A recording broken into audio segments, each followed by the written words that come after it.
El hombre avanza cada vez más rápido en el conocimiento científico. Desde el origen del universo o el nacimiento de una estrella hasta los principios de la vida y la herencia genética, los enigmas de la existencia se van despejando. Sin embargo, aquello que ha permitido al hombre alcanzar este conocimiento, el cerebro humano, permanece todavía como un territorio desconocido.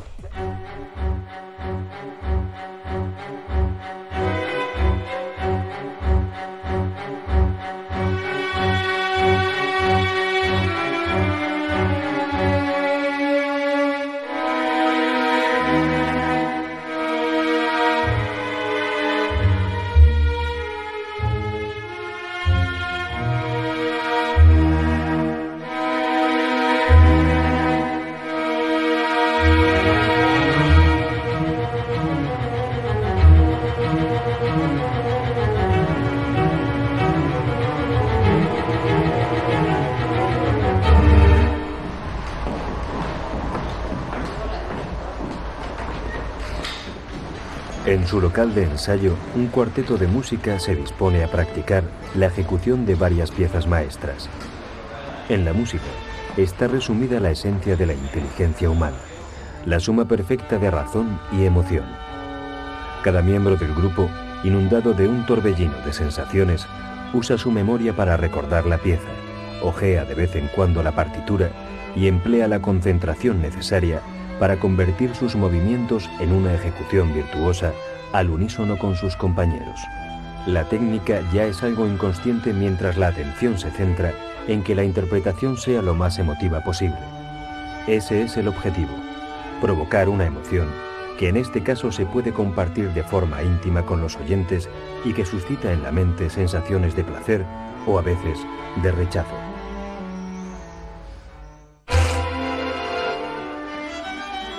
Para que todo esto ocurra, el músico ha necesitado de memoria, inteligencia y voluntad. ¿Dónde están? ¿Por qué se producen?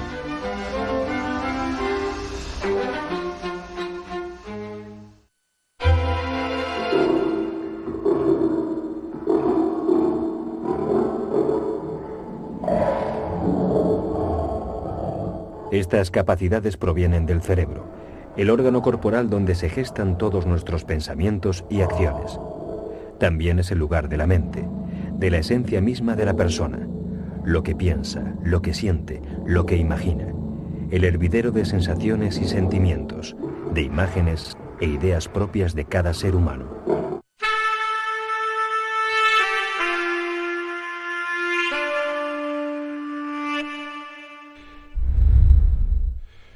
Por su complejidad, el cerebro es uno de los territorios de la investigación científica con mayores incógnitas. Ya se conocen las bases de su biología y se saben algunas pautas de su funcionamiento, pero aún no se entiende por qué se recuerdan unas cosas y no otras, o por qué extraño mecanismo la mente humana se pregunta por sí misma, por el origen de la vida o por el sentido de la muerte. We have a lot of data, but what we lack is a theory.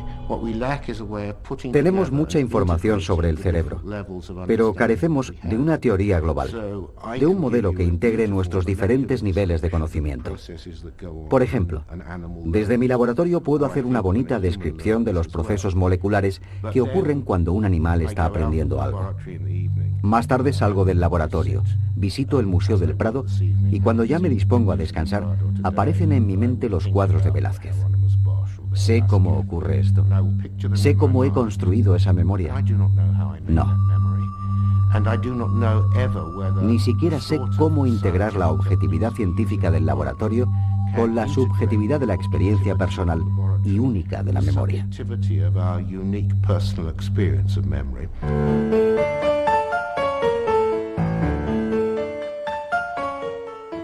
El cerebro se convirtió en objeto de estudio sistemático en el siglo XIX, cuando fisiólogos y psicólogos se enfrascaron en un debate apasionado acerca de la posibilidad de que la mente y el cerebro fueran la misma cosa.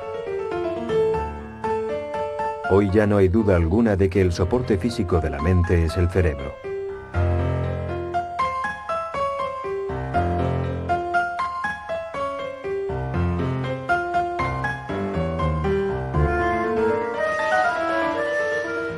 La comunidad científica, sin embargo, se divide entre los que defienden que mente y cerebro son idénticos y los que creen que la mente es mucho más que el cerebro.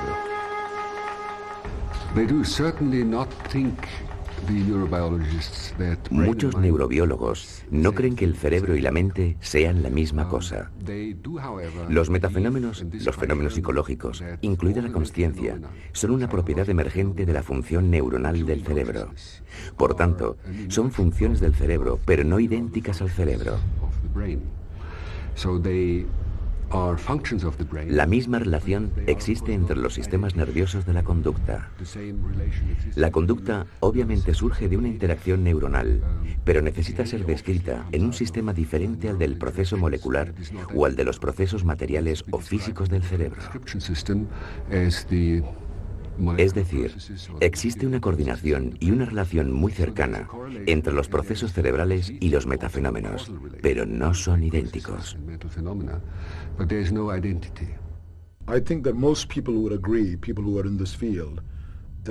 Creo que la mayor parte de los que trabajamos en este campo estamos de acuerdo en que lo que llamamos mente es sencillamente la actividad de billones de células nerviosas en el cerebro.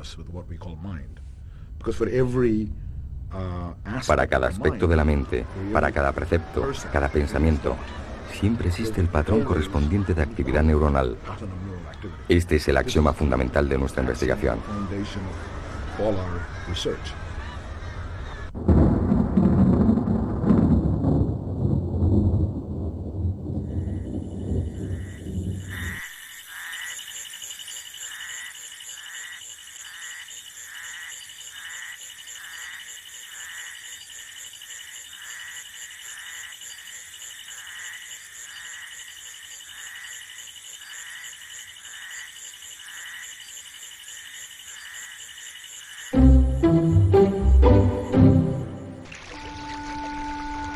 El cerebro humano es el resultado de millones de años de evolución biológica a partir de una estructura rudimentaria típica de los reptiles. Sobre ese cerebro básico, las especies más evolucionadas fueron superponiendo nuevas capas de tejidos cada vez con mayor volumen hasta llegar a la configuración del cerebro del Homo sapiens.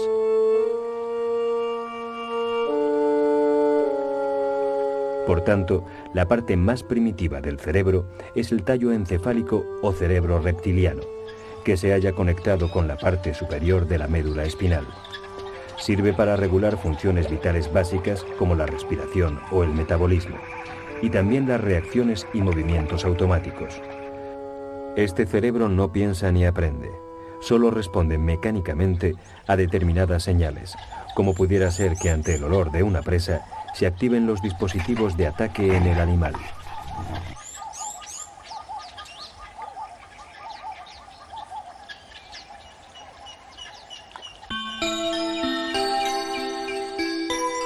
Con la aparición de los primeros mamíferos, se desarrolló la corteza y el sistema límbico, un nuevo territorio celular que rodeó al tallo encefálico. Con él aparecieron dos poderosas herramientas para la supervivencia: el aprendizaje y la memoria. Así, a diferencia de otras especies, los mamíferos se mostraron capaces de recordar una experiencia del pasado para repetirla o no en el momento presente. Si un determinado alimento había resultado dañino en su primera ingesta, el animal ya sabía lo que tenía que hacer de ahora en adelante.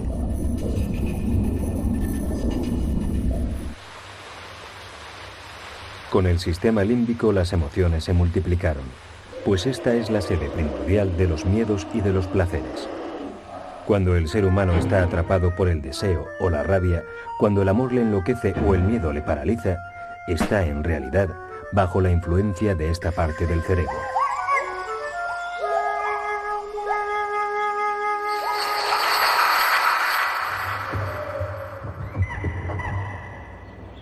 En fases recientes de la evolución, los mamíferos superiores agregaron un nuevo estrato de células cerebrales que configuraron el neocórtex, la región de las capacidades cognitivas superiores que permiten planificar, comprender y desarrollar la voluntad. En el neocórtex está el lugar del pensamiento.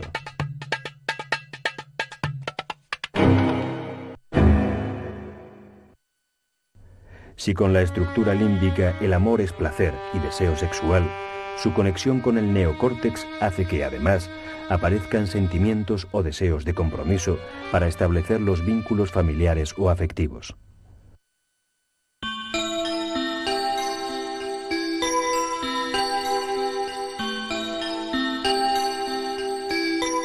El cerebro del ser humano y el del chimpancé apenas se distinguen a la vista. Ambos tienen tallo encefálico, sistema límbico y corteza cerebral. Nada en la fisiología parece justificar las grandes diferencias en sus capacidades y en sus conductas. En términos celulares y moleculares, los cerebros de un ser humano y un chimpancé son casi idénticos. Ningún neuroatomista podría distinguir la diferencia entre una célula nerviosa de un chimpancé, un pollito o un humano en la lente de un microscopio. Las diferencias son de rango, de riqueza neuronal y de conexiones entre las neuronas.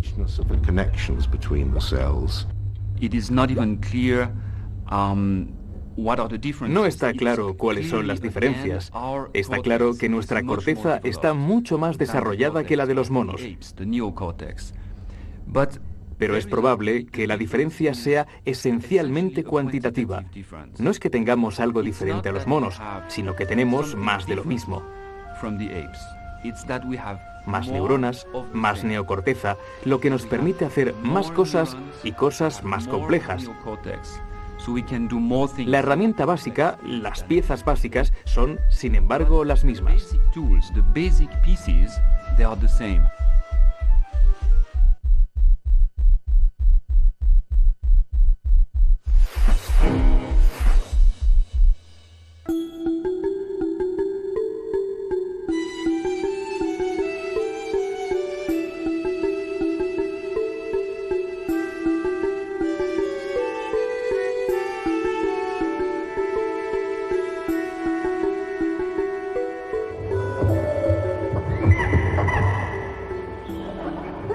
La corteza cerebral en la especie humana supone el 76% del cerebro, mientras que en los chimpancés es del 72%. En esta pequeña diferencia de apenas un 4% en el desarrollo del neocórtex parece estar la clave de la distancia entre humanos y otros primates.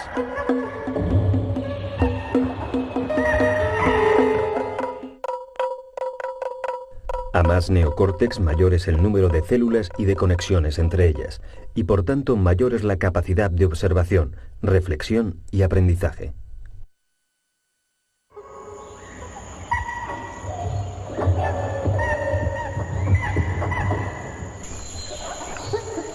Un simio puede crear imágenes en su mente que reproduzcan la realidad, pero el ser humano puede, además, elaborar símbolos y conceptos, representaciones más o menos abstractas de esa realidad que le permiten observarla desde un punto de vista más amplio. Mientras un orangután siente ira y se deja llevar por la ira, al ser humano le puede ocurrir lo mismo, pero solo él es capaz de reflexionar sobre el concepto ira y, si acaso, modificar la conducta instintiva después de la reflexión.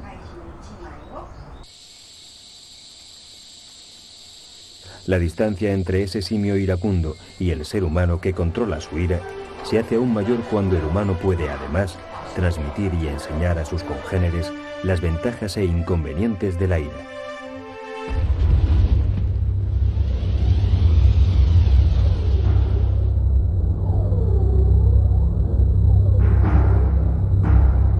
Mayor comunicación, mayor aprendizaje y mayor permeabilidad al entorno han permitido a los humanos desarrollar culturas, un conocimiento intelectual que completa y enriquece el conocimiento biológico e instintivo propio de la especie. Y al igual que los genes, la cultura puede transmitirse de padres a hijos. Gracias a ello, los hijos pueden ampliar los límites del conocimiento de las generaciones anteriores. Esto no ocurre en ninguna comunidad animal. Otro hecho extraordinario respecto a los humanos es que, a diferencia de otros animales, no solo tenemos memoria individual en nuestro cerebro, sino que tenemos memorias creadas socialmente. La literatura, la televisión, la radio, los medios de comunicación, el registro histórico. A diferencia de cualquier otra especie, nuestras memorias son también sociales e históricas. No empiezan ni se acaban con la propia muerte.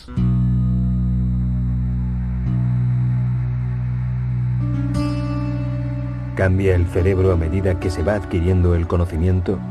Los niños que van a la escuela, ¿tendrían el mismo cerebro si no lo hicieran?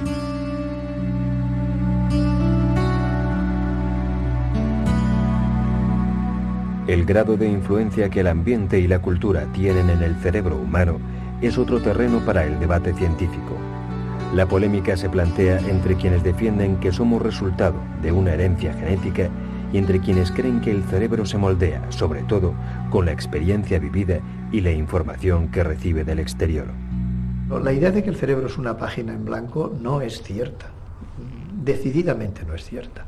Nosotros tenemos una serie de elementos grabados ya en el cerebro. Es decir, la gente aprende a andar sin necesidad de que le enseñen y aprende a hablar sin necesidad de que le enseñen de manera explícita. En cuanto recibe determinada información, es capaz de hablar. El hecho de que el cerebro tenga una serie de patrones de conducta pregrabados que serían genéticamente heredados y resultado de la evolución y resultado de la selección, yo creo que hay que aceptarlo. Sin duda, un cerebro que tiene un determinado tipo de patrones y una gran complejidad en esos patrones registrados de manera genética se pueden expresar o no en función de las influencias del mundo exterior. It's a little bit like a computer. Es un poco como un ordenador, con su hardware y el software. El hardware sería el cerebro, la materia que está ahí, y que está determinada genéticamente, porque tu cerebro está hecho como el mío, y como el de todos los seres humanos. Esto significa que existe un determinismo genético, pues todos los pájaros tienen el mismo cerebro, y todas las serpientes tienen el mismo cerebro. Pero el software, que sería lo que rellena tu cerebro, lo que da lugar a las emociones, a la memoria, al pensamiento, a la percepción de las cosas, todo esto no está genéticamente determinado, sino que es el resultado del entorno.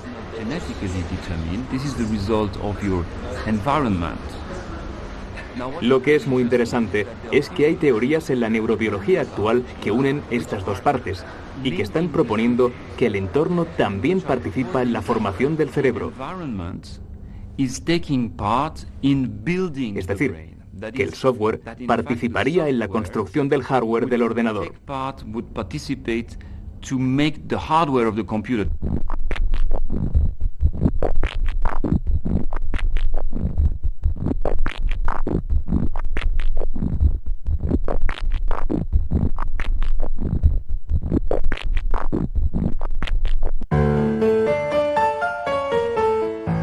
Santiago Ramón y Cajal, premio Nobel en 1906, demostró que el sistema nervioso y el cerebro estaban formados por células, al igual que el resto de los tejidos vivos. Esas células fueron llamadas neuronas y las conexiones entre ellas, las sinapsis, son la base de su funcionamiento. Todo lo que ocurre dentro de un cerebro puede describirse como un gran entramado de descargas eléctricas y reacciones químicas entre neuronas.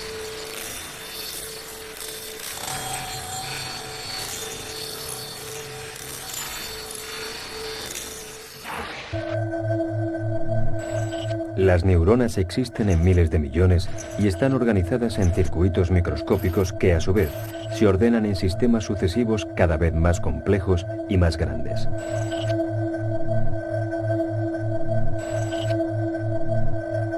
Las neuronas tienen un extremo llamado axón que envía información, mientras que las demás ramas que posee, llamadas dendritas, son las que reciben los datos de otras células cerebrales. Cuando una neurona se activa, propaga una corriente eléctrica que al llegar a la zona de contacto con otra neurona, a la sinapsis, genera la aparición de unas sustancias químicas denominadas neurotransmisores. Los neurotransmisores liberados por una neurona son capaces de afectar el funcionamiento de otras células nerviosas, activándolas o inhibiéndolas. También pueden navegar hasta la sangre y así llegar a un órgano concreto para actuar sobre él. Asimismo, pueden estimular la acción hormonal. Son, pues, transmisores de información, química o eléctrica, que disparan las respuestas del cerebro.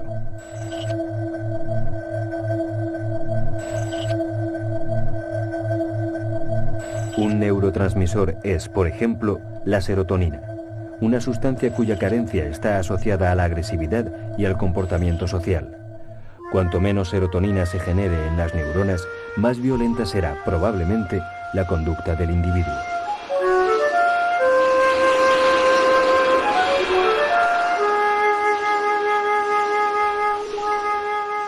Los circuitos cerebrales son hiperactivos.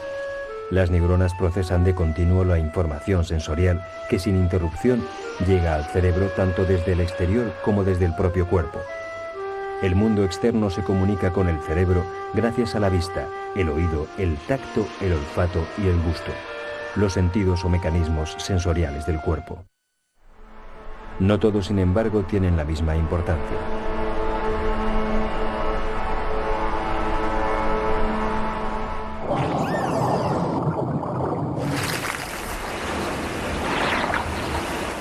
Las ballenas, los cachalotes y los delfines están considerados como animales de gran inteligencia. Aprenden rápido y tienen un lenguaje de comunicación muy elaborado. Pero lo más llamativo del funcionamiento de su cerebro es que tienen en el oído su principal fuente de información. Los cetáceos emiten continuamente sonidos que rebotan en todo objeto que encuentran en su camino. El ruido de los impactos se procesa en el cerebro y así determinan con precisión el tamaño y la distancia a la que se encuentran los objetos. Con este sonar biológico se orientan, navegan o capturan presas, sobre todo si están nadando en aguas oscuras o turbias.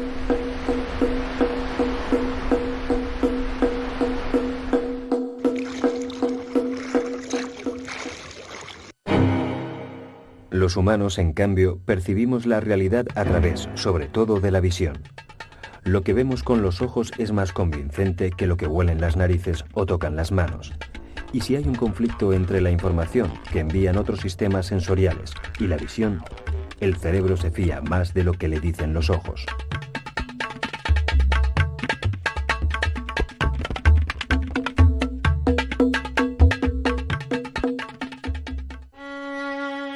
A este hombre, sin embargo, una vista en perfectas condiciones no le garantiza captar sin problemas la realidad más elemental. Es el caso descrito clínicamente de un músico que era incapaz de interpretar los datos que le transmitían sus ojos. Cuando su médico le enseñaba una rosa, él la describía como un objeto de unos 15 centímetros de longitud, una forma roja enrollada con un añadido lineal verde. Cuando la olía, en cambio, las sensaciones se convertían en un pleno reconocimiento. Oh, es una rosa. Este caso del célebre neurobiólogo Oliver Sacks muestra cómo una lesión en el cerebro impide que la información visual sea procesada correctamente, cosa que sí ocurría cuando los datos provenían de otros sentidos.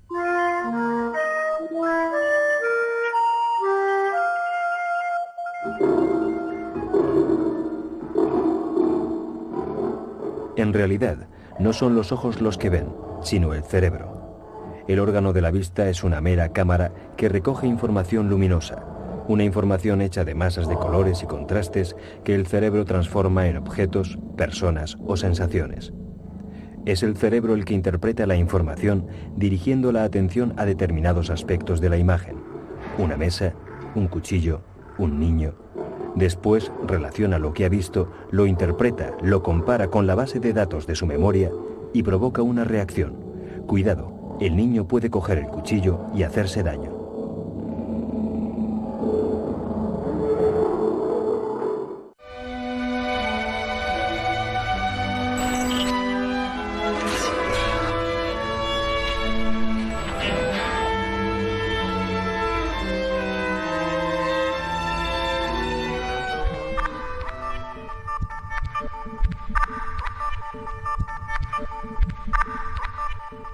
A partir del siglo XIX, la observación y estudio de síndromes o enfermedades extrañas debidas a lesiones cerebrales fueron un gran empuje al desarrollo de las ciencias del cerebro.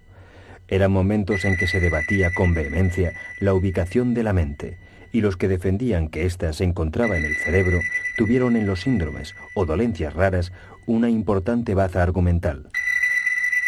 Por primera vez, era posible establecer algunas correlaciones entre determinadas partes del cerebro y determinadas funciones mentales.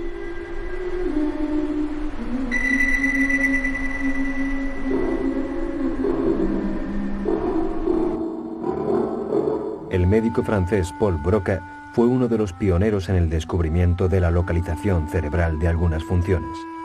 Tras varias autopsias a pacientes que habían sufrido un deterioro en su lenguaje, pudo determinar una relación entre la expresión oral y la tercera circunvolución del lóbulo frontal izquierdo.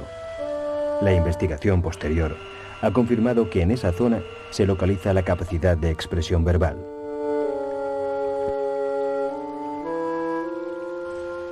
Los trabajos de Broca y sus contemporáneos marcaron un camino de investigación en las neurociencias que todavía no se ha abandonado. Consiste en trocear el cerebro en sus partes para delimitar qué funciones mentales están relacionadas con cada sección.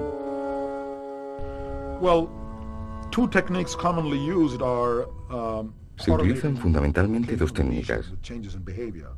La primera es correlacionar, localizar las regiones en el cerebro, según los cambios de conducta. Cuando una parte pequeña del cerebro resulta dañada, no se produce una reducción general de todas las capacidades, sino que hay una pérdida selectiva. Esto permite saber qué parte del cerebro está implicada en esa función. La otra técnica es estudiar las imágenes funcionales del cerebro, es decir, analizar qué partes se activan cuando se realizan determinadas actividades. Creo que más que localización, es más adecuada la palabra especialización. ¿Qué parte del cerebro está especializada en una función particular? A grandes rasgos, la corteza está formada por dos mitades simétricas separadas por un profundo surco longitudinal. Sus funciones son diferentes, pues en el hemisferio izquierdo se genera el pensamiento lógico, verbal y analítico, mientras el hemisferio derecho se ocupa de la parte subjetiva, emocional y creativa. Si el izquierdo es más matemático y racional, el derecho es más poético e imaginativo.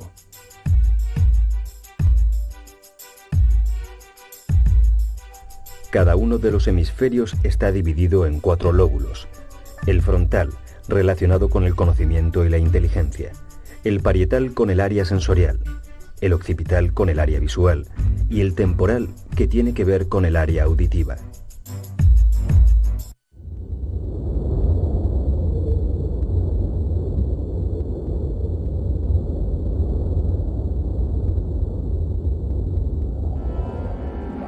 La investigación de las funciones mentales ha dibujado muchos mapas del cerebro.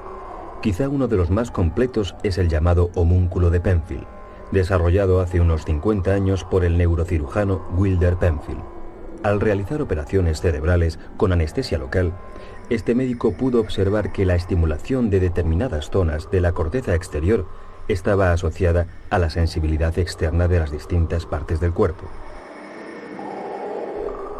Esta imagen en forma humana reproduce la correlación que estableció entre las distintas partes del cerebro y las del cuerpo de acuerdo con el sentido del tacto. Las manos y los labios destacan por su tamaño. Para el cerebro son los mejores receptores de la información que se obtiene por contacto físico. La localización de funciones tiene, sin embargo, sus límites. Muchas actividades mentales no presentan una ubicación clara y ocurre con frecuencia que la actividad mental se subdivide y se reparte por distintos lugares del cerebro. Es el caso de los cálculos matemáticos o de la acción de reconocer un rostro. Para efectuarlo se activan muchas zonas del cerebro y no solamente una. We learn more and more that the brain executes many functions in parallel.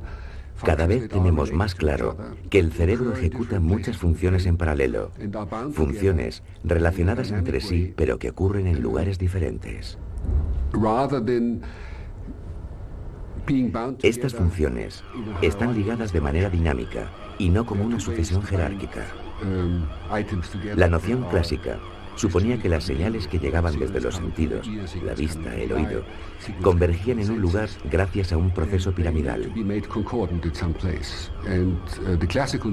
Ahora parece que no es así, que el cerebro no se organiza de esta manera, sino de una forma mucho más repartida.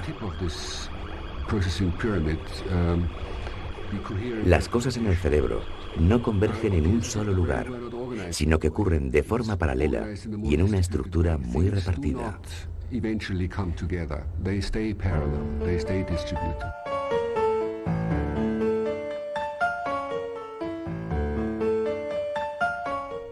En la corteza prefrontal derecha, los neurocientíficos han localizado una capacidad única de la consciencia humana.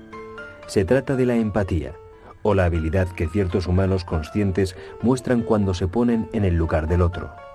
No solo se dan cuenta de quiénes son y cómo se sienten, sino que salen por un momento de sí mismos para experimentar lo que siente el otro, sus motivos, sus estados anímicos y sus sentimientos.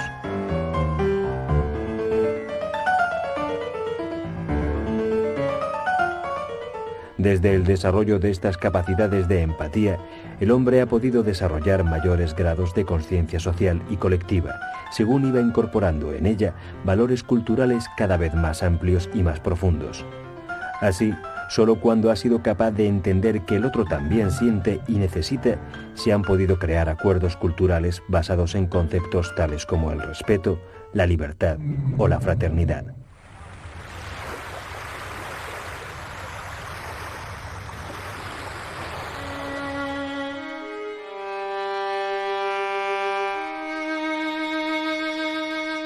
La vista es un ejemplo de la compleja subdivisión de ciertas actividades mentales.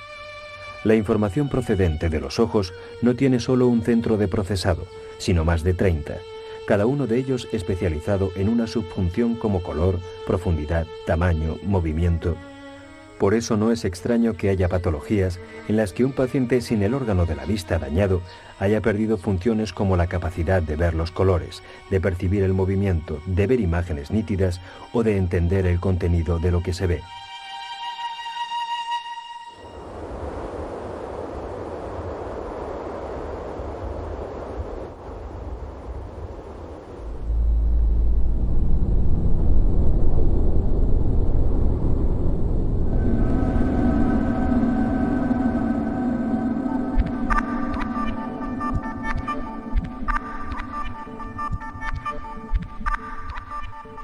Estas imágenes han sido obtenidas mediante una cámara por emisión de positrones. Una técnica de la medicina nuclear para la exploración neurológica que permite la obtención de imágenes funcionales del cerebro.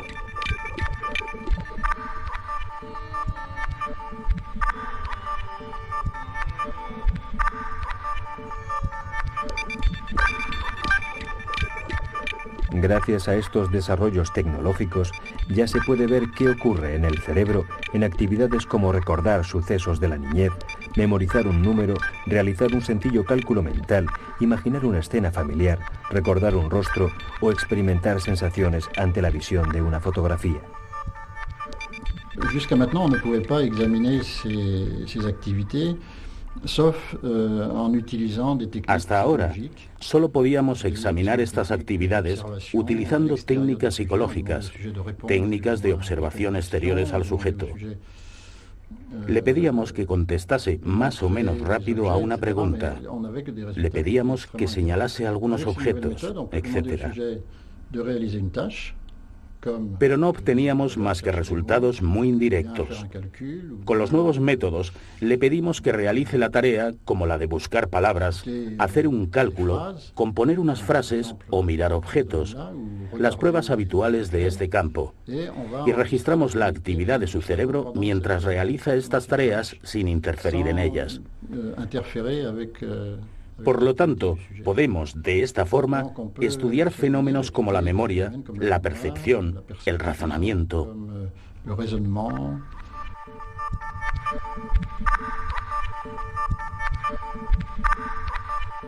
Los avances tecnológicos acercan el sueño de todo neurocientífico. descubrir qué misterio hay detrás de las funciones cerebrales superiores o cognitivas, las que permiten pensar, memorizar, razonar, planificar las acciones.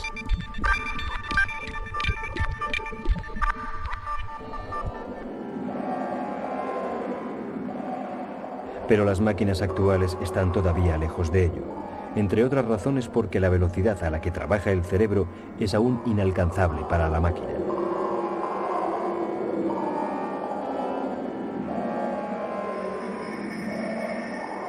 Los procesos químicos y eléctricos del cerebro se desarrollan como chispazos que ocurren en milésimas de segundo.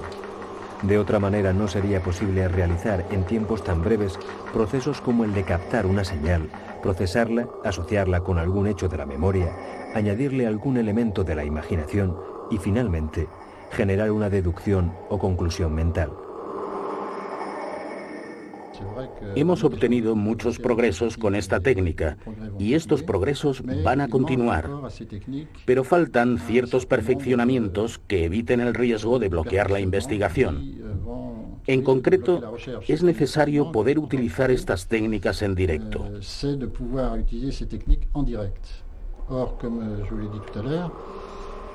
Las técnicas metabólicas como la imagen por resonancia magnética o la cámara por emisión de positrones son técnicas que necesitan, de alguna manera, tiempos de evaluación que no son muy largos, pero que en cualquier caso son mucho más largos que los tiempos cognitivos.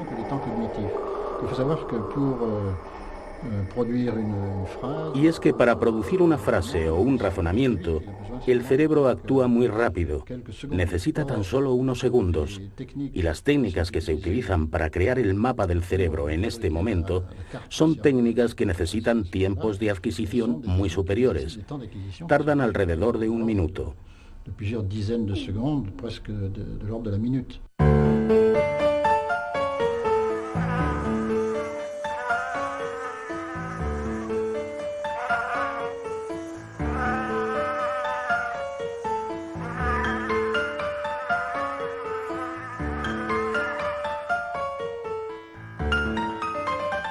Colocados frente a un espejo, los peces son incapaces de reconocerse a sí mismos e interpretan su propia imagen como la del enemigo al que atacar.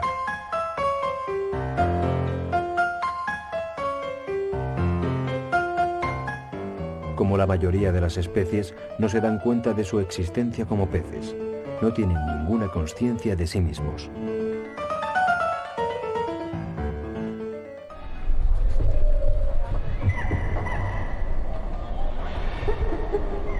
Los mamíferos, en cambio, manifiestan una conciencia primaria que les permite percibir como propias sus sensaciones.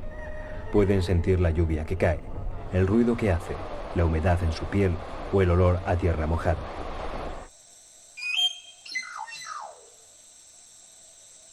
Primates como el chimpancé o el orangután van un poco más lejos y presentan formas rudimentarias de autorreconocimiento por las que pueden llegar a identificarse como aquello que ven en el espejo.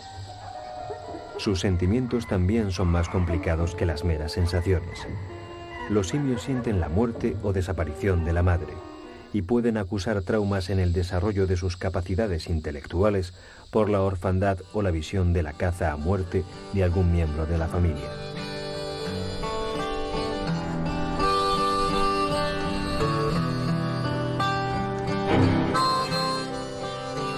Pero el hombre es la única especie con una conciencia superior por la que puede percibirse a sí mismo, darse cuenta de quién es, qué hace y qué siente.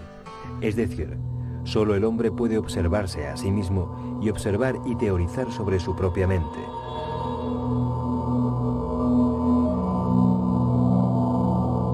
Un fenómeno tan extraordinario como la consciencia también ha hecho que los científicos se pregunten si existe un lugar en el cerebro donde se pueda localizar.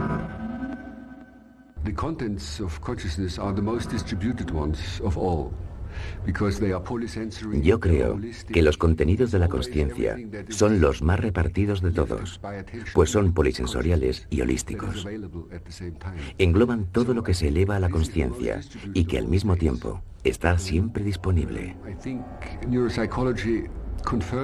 Creo entonces que es el más repartido de todos los estados.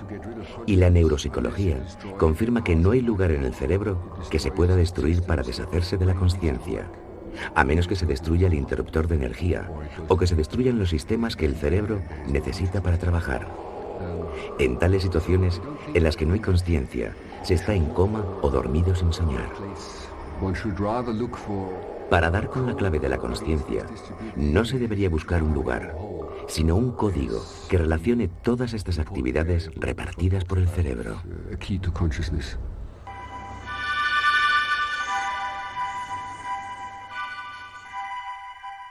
Los síntomas de personas con alguna extremidad amputada muestran la sorprendente manera en la que el cerebro toma conciencia del cuerpo.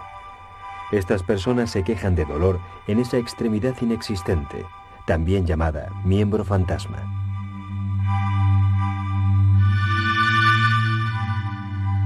En el cerebro existe una zona para cada parte del cuerpo, que procesa la información transmitida por las terminaciones nerviosas correspondientes. Cuando se amputa un miembro, la parte del cerebro asociada deja de recibir información nerviosa, lo que provoca un curioso reajuste. La zona cerebral que está al lado absorbe para sí la zona del miembro amputado.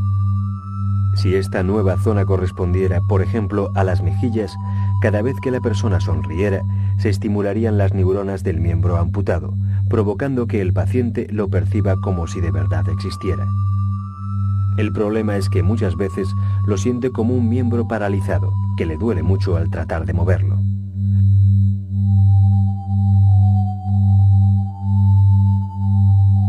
La curación de esas sensaciones pasa entonces por convencer al cerebro y a las neuronas asociadas de que la extremidad inexistente no está paralizada.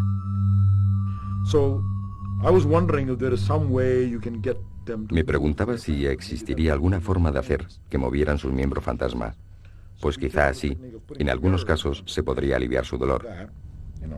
Entonces dimos con una técnica que consistía en poner un espejo delante del paciente y poner su mano fantasma en la parte izquierda del espejo, para que de esta forma la mano real, que es la que se refleja en el espejo, reproduzca la posición exacta del fantasma.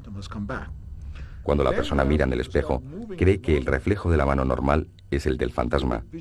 Así, cuando el paciente mueve su mano normal, tiene la ilusión visual de que es el miembro fantasmal que se mueve, y en algunos casos, se alivian las sensaciones dolorosas. Todavía tenemos que contrastar clínicamente la eficacia de esta técnica, pero hemos tenido éxito con algunos pacientes que practican con el espejo en su casa. Nos dicen que pueden mover su miembro fantasma, como si de alguna manera el espejo movilizara el miembro fantasma y esto les aliviara el dolor.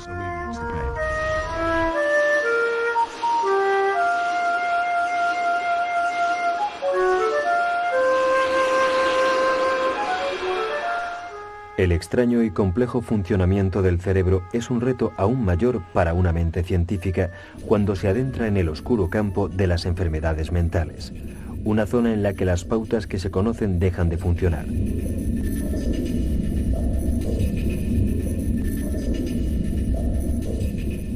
Estas imágenes muestran los cambios patológicos que sufre un cerebro aquejado del mal de Alzheimer, una de las enfermedades de nuestro tiempo relacionada con la memoria y el envejecimiento. Su tamaño y sus capacidades han disminuido afectados por la enfermedad.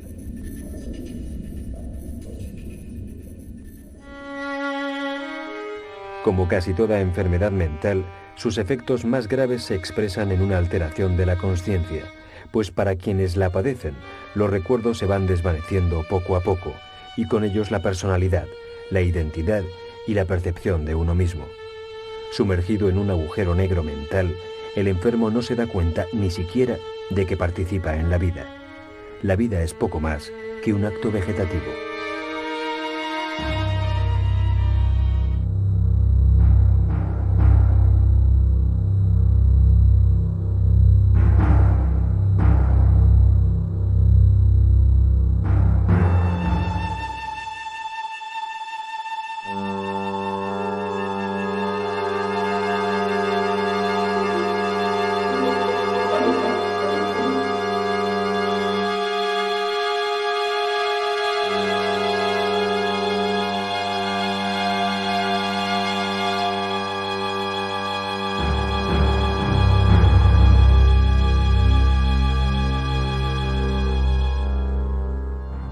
La locura, el nombre abstracto con el que se engloba a esas enfermedades profundas de la mente, marca una frontera a partir de la que se disuelve la consciencia de uno mismo. La disfuncionalidad del cerebro es tal que éste no es capaz siquiera de organizar la entrada de la información. Millones de datos y estímulos se acumulan a la entrada del cerebro, que los registra y los mezcla caóticamente. Como resultado, el individuo se pierde a sí mismo y pierde sus referencias básicas, sin poder distinguir ni tan siquiera sus sensaciones internas y sus voces propias de las señales del exterior.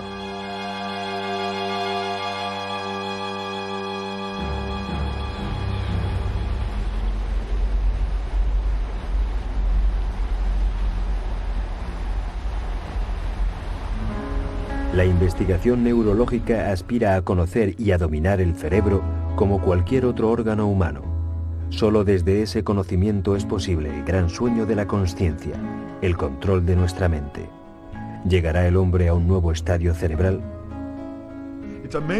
No deja de ser sorprendente, por ejemplo, que sepamos tanto de la visión, que conozcamos todas las partes del ojo que están implicadas, lo que hacen las células, los pigmentos, las partes del cerebro que se ponen en marcha.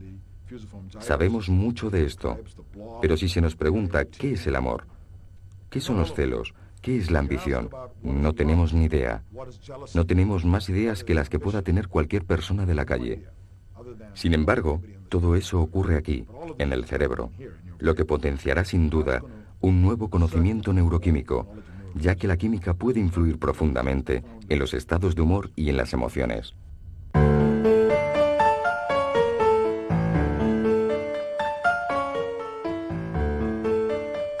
La investigación científica parte de la base de que todo lo que ocurre en el cerebro es en esencia física y química. Por tanto, si se descubren los misterios del laboratorio cerebral, el hombre podría, gracias a los fármacos, controlar a su antojo los estados anímicos.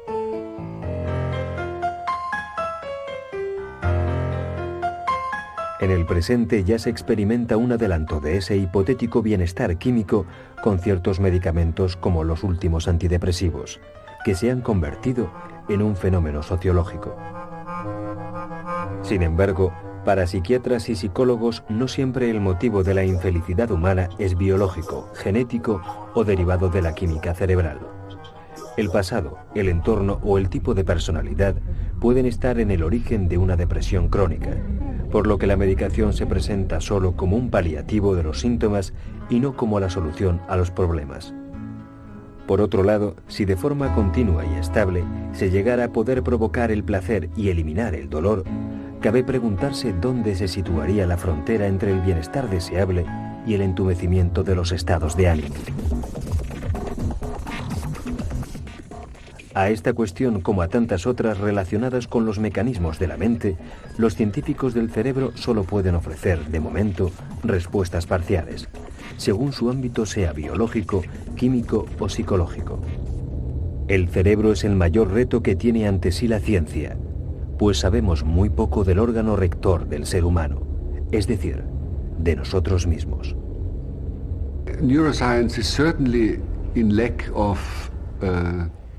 La neurociencia carece de teorías que unifiquen los conocimientos. Creo que todos lo percibimos así, que tenemos una cantidad desproporcionada de datos en relación con la teoría. No es como en la física, donde la teoría avanza y se genera después una enorme corriente de datos que luego son unificados en la teoría. Nosotros, en el momento actual, estamos muy dispersos. La neurociencia es la ciencia que más rápido ha crecido en las pasadas décadas, que recluta más gente y que más campos abarca. Toca la filosofía e incluye las ciencias sociales, ya que es el cerebro el que genera las conductas que las ciencias sociales analizan. Y esto hará crecer a la neurología, porque hay muchas aventuras interdisciplinares en esas zonas limítrofes del conocimiento.